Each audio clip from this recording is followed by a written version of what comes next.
You're probably wondering, why should I budget? Well, there are a lot of reasons. The main one is when you're shopping for a job, you need to make sure that that job pays what you need for you to be able to afford what's in your budget. In other words, that it will take care of your needs financially. If the job exceeds your minimum budget financially, you're in good shape. But if it doesn't meet your financial needs, then you're going to have a big problem. We're going to cover that in just a minute.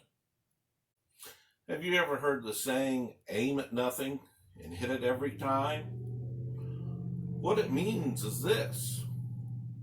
If you wanted to hit this target and you aimed up at the sky, down at the ground, anywhere but the target, there's no way you're going to hit that bullseye. Well, the same is true for your budget. You need to know how much money you need to make to be able to hit that target. Once again, if you make more money than what you've got in your budget, you're in good shape. Because being underemployed is worse than being unemployed. And I'll show you why. Why is being underemployed worse than being unemployed? Well, it's pretty simple. If you're underemployed, you're putting money in the bank and you fool yourself into thinking, hey, I've got money going into the bank, when really you don't have enough money to be able to pay your bills or to buy something to eat. You let your guard down for continuing to look for work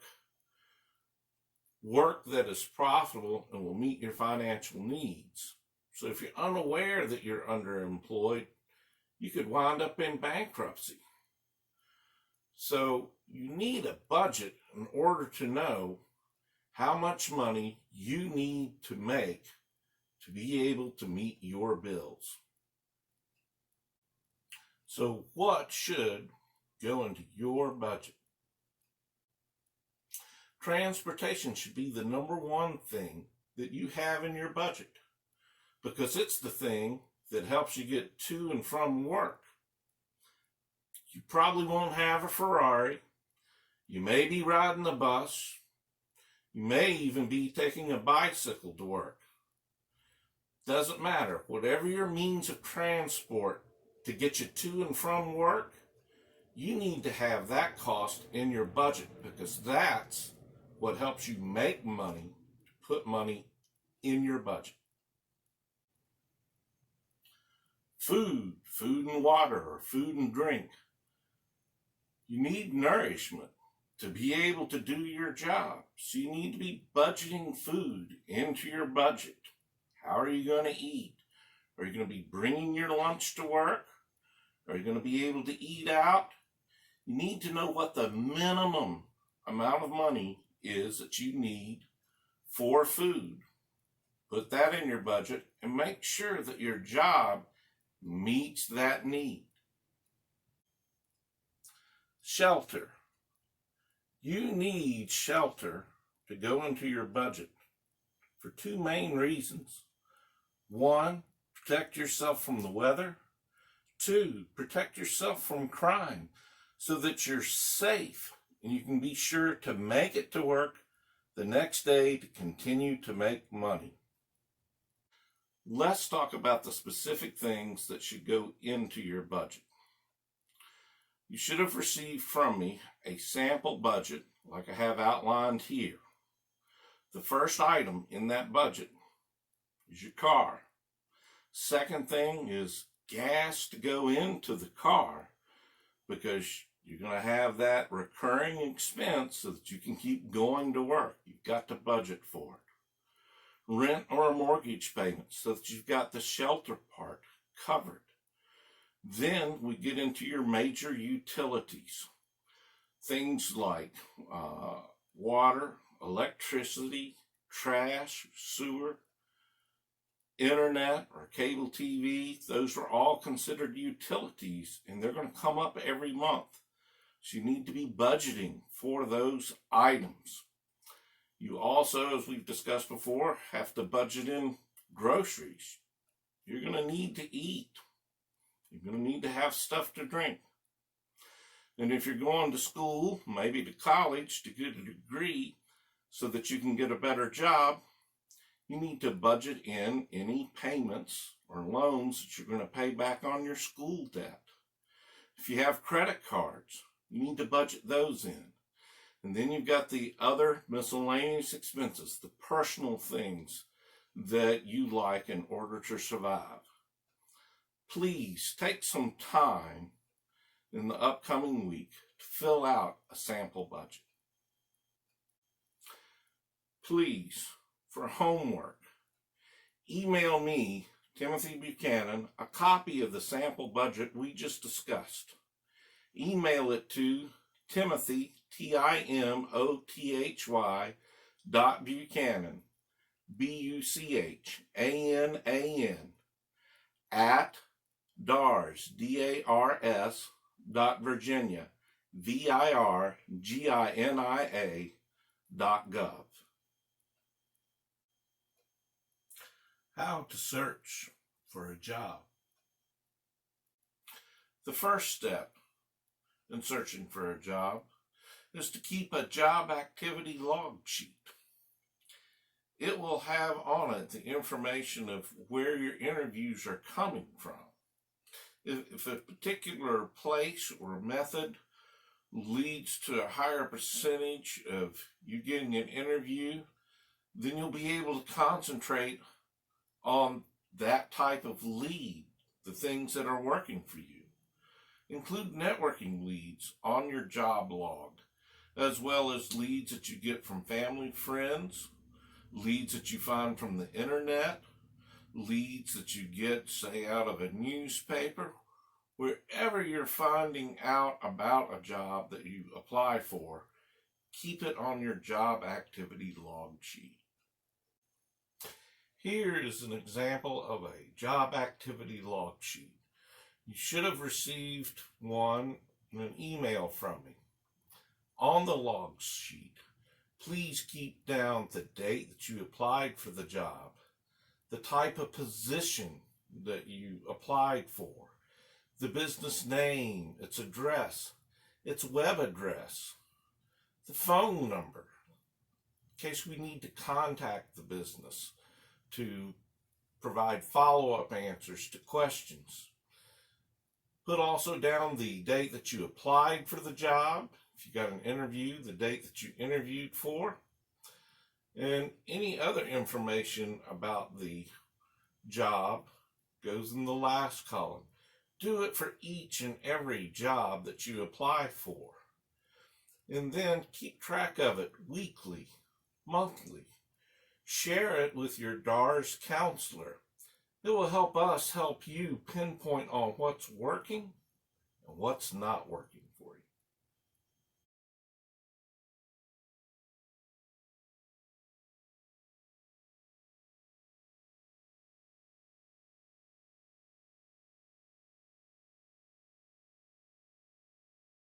you.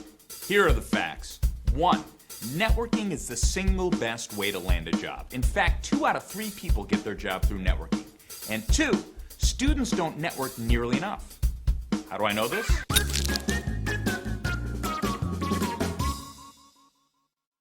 So, what are the reasons that students don't network? It comes down to 2 things. The first is, you're a little intimidated, maybe a little scared about contacting someone you don't know. And 2, you're not really sure how to network. Well, in the next 3 minutes, I will address both of those issues. Imagine you're sitting in your dorm or apartment one day and you get a call from a kid who's a senior at the high school that you went to. He asks for 30 minutes of your time to find out a little bit about what it's like to be a student at where you go to college. Now, what are you going to tell that guy? Go ahead and get lost? Of course not. You'd be happy to talk to him, especially because you have a connection. That's what networking is. Oh. And the crazy thing is, that's exactly what it's like when you network with professionals. Most people love to talk about themselves and mentor younger folks, especially when they have that connection. Heck, I bet they're excited about talking to you. So, now that you're not intimidated, how do you go about doing it? The first step is getting some contacts. You have more contacts than you think.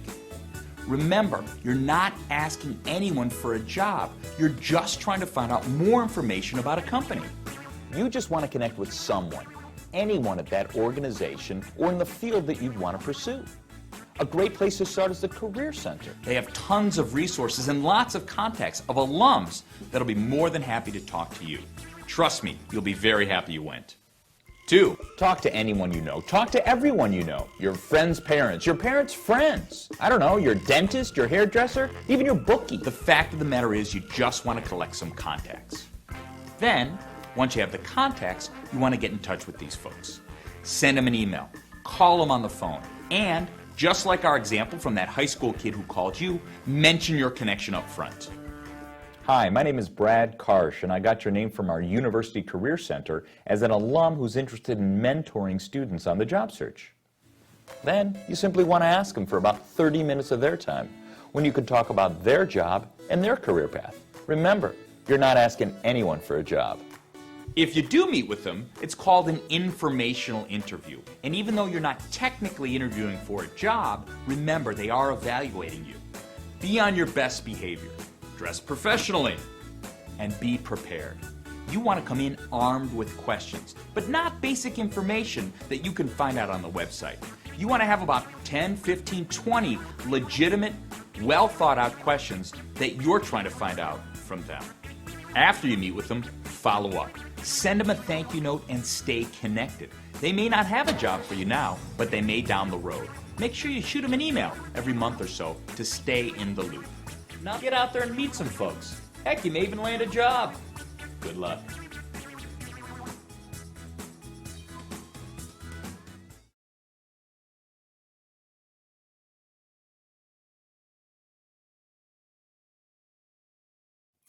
Let's review some key points we just learned in the video.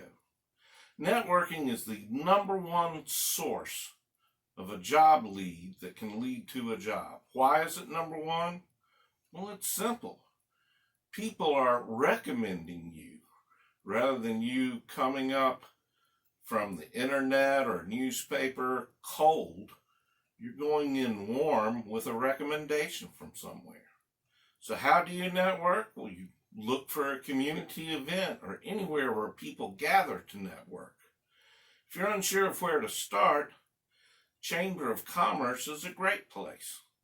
The Chamber of Commerce is an organization that solicits business owners. What do business owners need? They need employees to solve their problems for them. So in other words, they need you as an employee to help them with their problems. If you belong to a church or a religious organization, network with the people there. You can also look at the Lions Club, Ruitons, or Toastmasters, any type of civic club. There are always business owners and leaders in the community in those clubs that are always looking for people to help them with their business. Let's watch the next video of how to give a 30-second presentation if you were to meet someone cold and be able to let them know that you're looking for a job. This is typically known as an elevator speech.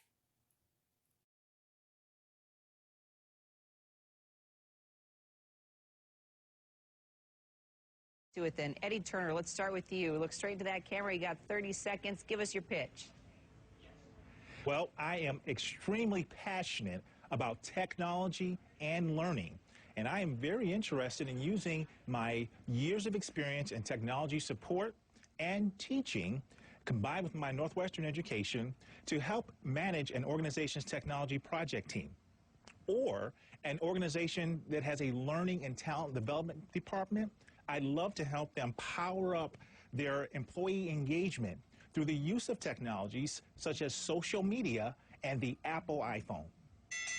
Look at that. Right on the money. And you're very good with time.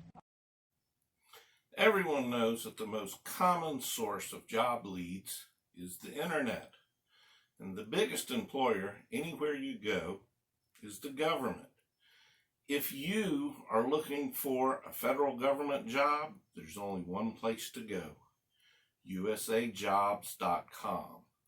All federal jobs are found there. If you're looking for a state job, all your state jobs in this particular state would be virginia.gov, and you can follow links or follow these links that are there in your notes in order to apply for a state job. City jobs, you need to go to the city websites. And we'll give you kind of an inside tip on city jobs. Not all city jobs are posted on the city website. Some of the jobs that you'll find on city websites aren't there even though they're posted. Why do they do this? They do it for budget reasons. They may have a person leave a job and have in their budget money to pay a person that has left, so they have to open that job, but they may not be looking to fill it because maybe they're changing the way the department operates, in which case the job will be posted and you'll apply and no one ever gets the job because it's not a real job. The key to finding out is when you go to a city website, look and see if it has an end date. And if that end date is, say, within 90 days of the day that you're applying, it's probably a real job. If it says until filled, that may not be a job that's actually there. That's when they typically post that, it's a job that's going to stay open until next year's budget, where they make a determination whether they're going to fill it or not. So check out your local city jobs by going down to your city hall. They have a job board there. They have an HR department there where you can talk to them directly about the jobs. And remember to dress up, groom, and have your resume, your sales brochure ready if you're going to talk to them in person at the HR department. There are many major websites that you can use to search for jobs on the internet. There's Craigslist, there's Career Builder, there's Monster.com. I do want you to know a couple of things about using major websites. Even though they're very good at helping you find openings for jobs, they're also more likely to sell your email address for their financial gain as well. You should use them, but remember the tip that I gave you about having a dedicated email address for your job search, so that it doesn't interfere with your personal email. On Craigslist, I want you to consider that although it can lead to a job, a lot of their jobs are fairly quick, local, small mom and pop businesses that are looking for candidates to hire. Be careful whenever you are applying online, the information that you share over the internet. Never give them your social security number. Never give them your bank account numbers until you have interviewed and met these people in person. Now, if you're looking for a part-time job, which makes a great starter job, there is one great website called snagajob.com. Snagajob.com is an internet site that only posts part-time jobs. So if you're looking for a part-time job, that's a great website to use. If you've never worked before, and your resume's looking kind of blank, a great way to get a job is to consider volunteering. You can use a search engine to search for nonprofit organizations to volunteer at. A great one to use is www.volunteerhr, which stands for HamptonRoads.org. That is an organization that caters to volunteer organizations to get volunteers that they need. The only difference between volunteering and working is the paycheck. So if you need experience, volunteering is a great way to get that experience. And volunteer positions sometimes turns into paid positions. In other words, it turns into a job. I want you to be careful on volunteering because getting a job is going to consume a lot of your time. Try not to volunteer more than 4 hours a week at a volunteer organization. You want to volunteer there enough that your name gets out and that you get experience to put on your resume, but you don't want to be volunteering so many hours that it interferes with the rest of your job search going for a paid job.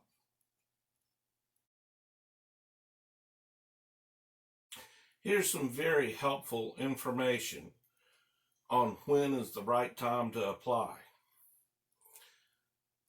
Why are you most likely to get hired on a Tuesday? Well, most jobs are posted on Tuesday, followed closely by Monday and Wednesday. Why? Well, it's pretty simple.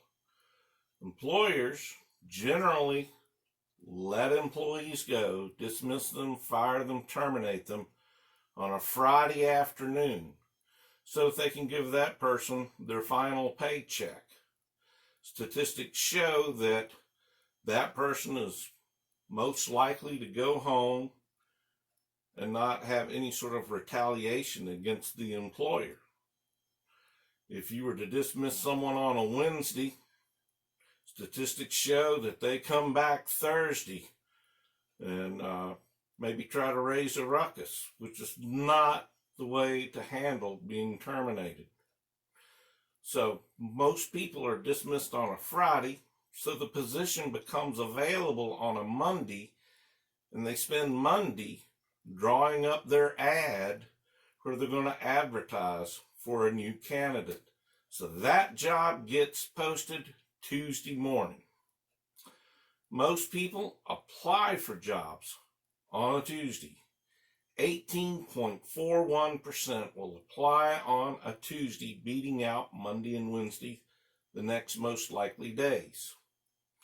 Most hires are made on a Tuesday or a Thursday afternoon. So you're most likely, if the phone rings on a Tuesday or a Thursday afternoon, and you recognize the caller ID as being from an employer where you applied at, there's a pretty good chance that you're going to be asked to interview.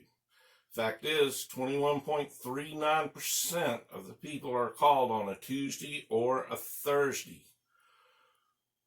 So if you're looking to get hired, try applying on a Tuesday. Start looking for the jobs Monday afternoon. Look for them the first thing on Tuesday morning. Do your applications then. And hopefully the phone will ring on a Tuesday or Thursday afternoon where they want to interview you. Homework. Please email me a copy of the budget, as I asked earlier in this presentation, as well as a copy of your job log to Timothy, Timothy, .Buchanan, Buchanan, at DARS, DARS, Virginia, VIRGINIA.gov. And if you would, apply online for 3 jobs that you find. Odds are you're not going to get those jobs, and even if they do call you and say, hey, I want you to start tomorrow, don't do anything without talking to your DARS counselor first, because we want to make sure that you're ready to work. You may or may not be ready, but I do want to see you apply for 3 jobs online to give you that experience of applying. Remember, email me timothy.buchanan@dars.virginia.gov a copy of your budget and 3 jobs that you applied for online.